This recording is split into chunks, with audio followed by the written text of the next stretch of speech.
Painted painless learning. આ ચેપ્ટરમાંથી આપણને 8 માર્ક્સના દાખલા પૂછાવાના છે. 3 માર્ક્સના દાખલા હશે, 2 માર્ક્સના દાખલા હશે અને વિભાગ એ ની અંદર પણ દાખલા છે. 3 માર્ક્સના 2 દાખલા, 2 માર્ક્સનો 1 દાખલો અને વિભાગ એ ની અંદર 8 માર્ક્સના દાખલા છે. સ્ટાન્ડર્ડ મેથ્સ વાળા માટે અગત્યનું છે, બેઝિક મેથ્સ વાળા માટે અગત્યનું છે. સાવ ઈઝી છે, એવું ખાલી કહેવાનું નથી, સાચે ઈઝી છે, ખોટું જ કહેતો, બરાબર ને? પણ થોડુંક શું કરવું પડે? ધ્યાન આપવું પડે.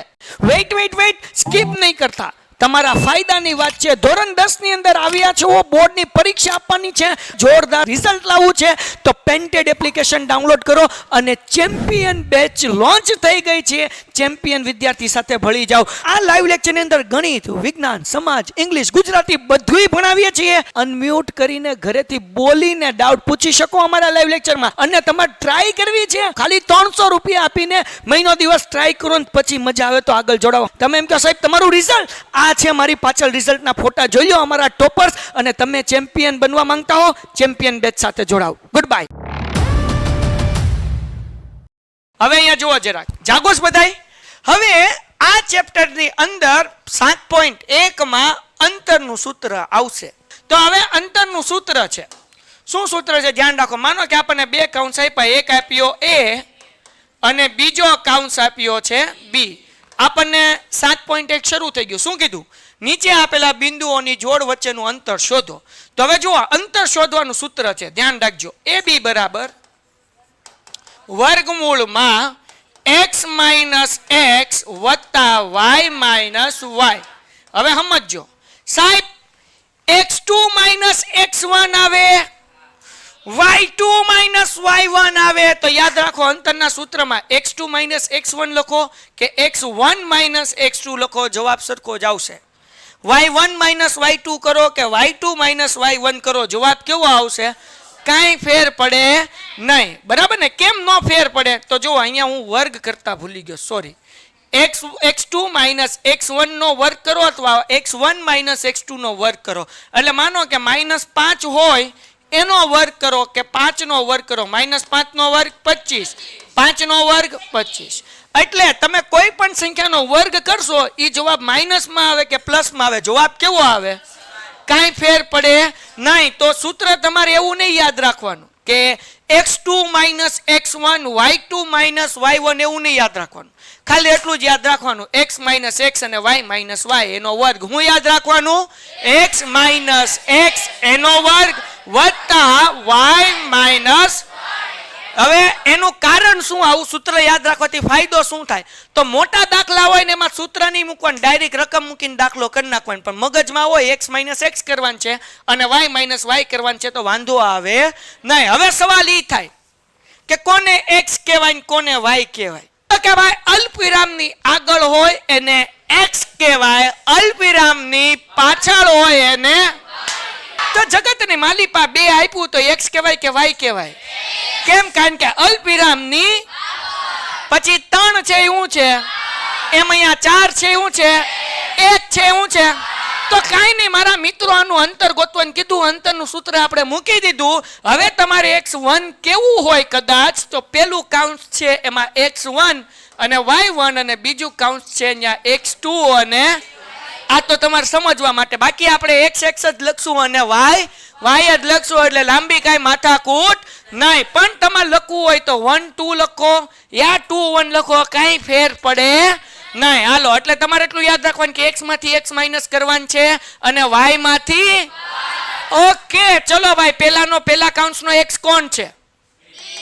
2. તો 2 માઇનસ અહીંયા, ઓકે, 2 માઇનસ 4 એનો વર્ગ, પછી y, પેલો y બીજો y, એનો શું કરવાનું છે?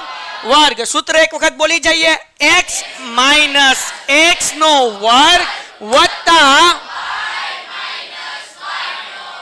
હજી એક વાર શું સૂત્ર છે ભાઈ? x નો વર્ગ વત્તા y માઇનસ.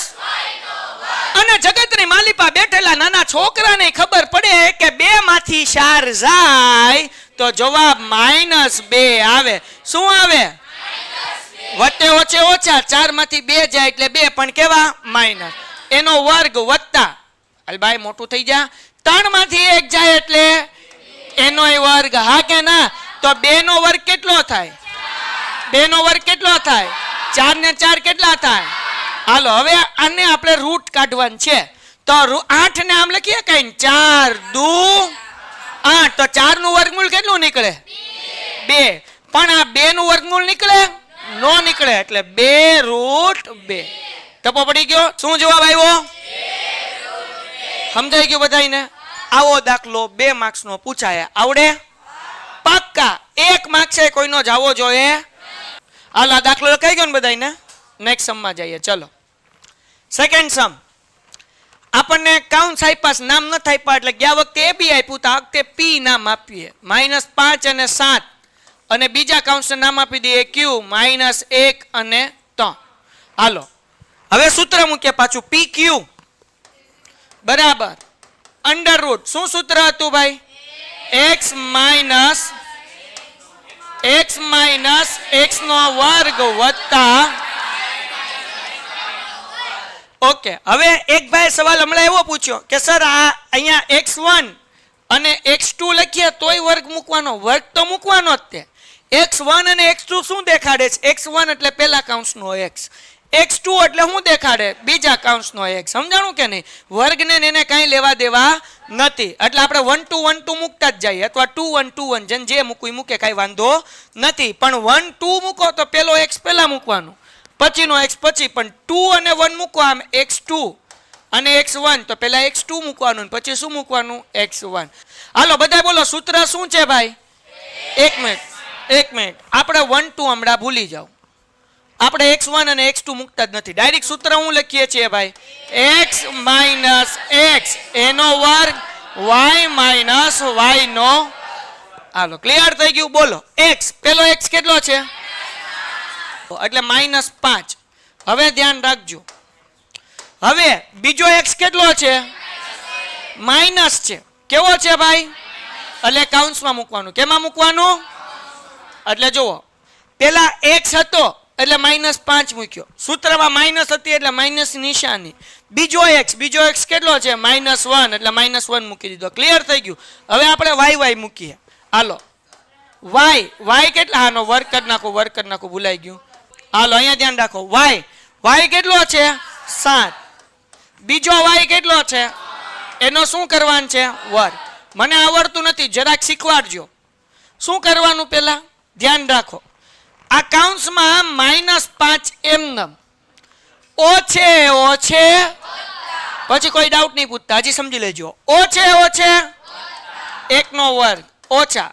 હવે અહીંયા એમને મૂકી દઉં 7 - 3 એનો વર્ગ. હાલો ક્લિયર થઈ ગયું? કોઈને કઈ ડાઉટ છે? આગળ વ્યા જઈએ. અંડર રૂટ એટલે ઓય અંડર રૂટ કર. હા એલા એન બાપા ના પાડે છે અંડર રૂટ આવવાનું. આવી ગયો ભાઈ. હાલો હવે અહીંયા -5 માંથી +1 જાય. શું જવાબ આવે? વત્તે ઓછે 5 માંથી 1 જાય. પણ 4 કેવા ભાઈ? એનો વર્ગ. 7 માંથી 3 જાય એનો -4 નો વર્ગ કેટલો થાય? 4 નો વર્ગ એ કેટલો થાય? 16 ને 16 તો 32 છે ભાઈ બન. તો હવે હું આવી રીતના મૂકી શકું. હા 16 ચોક 64 થાય ભાઈ. 16 દુ 32. તું બોલતો જ નહીં હો. હાલો 16 દુ તો 16 નું વર્ગમૂળ કેટલું નીકળે? 4 અને 2 નું નીકળે ને એટલે √2. હાલો 16 દુ તો 16 નું વર્ગમૂળ 4 અને 2 નું નીકળે ને એટલે √. Painted, Painless Learning.